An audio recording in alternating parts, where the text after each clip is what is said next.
In order to finalize our understanding of functions, we have to talk about scope, another one of our key terms. What is scope? Let's have a look.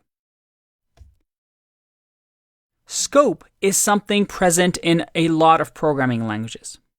And scope simply means what variables do I have access to? That's it. So what do I mean by that? Well, we've seen this before, right? Where I do print and then let's say name. If I click run, I'll get an error, a name error. Name is not defined because, well, it doesn't exist, right? And up to this point, we haven't really discussed this, but this is because of scope. What variables do I have access to?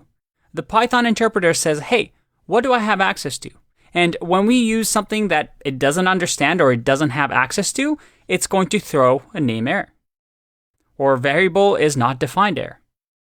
And scope in Python has what we call functional scope or function scope. What does that mean?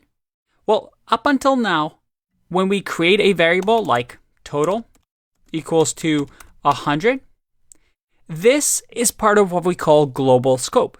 That means anybody on this file has access to this total variable. I can use this inside of a conditional block. I can use it inside of a function. It has global scope. But when I say Python has function scope, what I mean is that when we create a function, and let's say we create total as sum, or let's say sum func,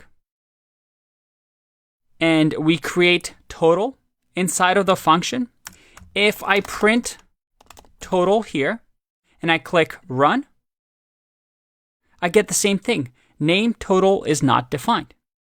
This is because of Python's function scope.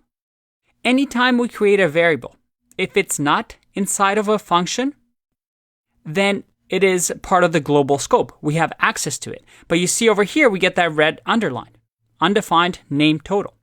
If, let's say, for example, I had a condition, if true, then x equals to 10.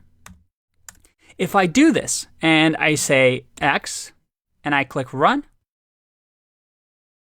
I have 10. Because, well, although I have indentation, the only time I create a new scope, you can think of this as a new universe that we spawn. Well, we can only do that when we define a function like this.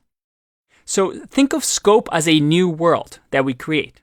In our case, when we create a function, we create a new world, that anything that's indented inside of the function is its own world that we don't really have access to. We can only use total if we indent print and it's part of this world.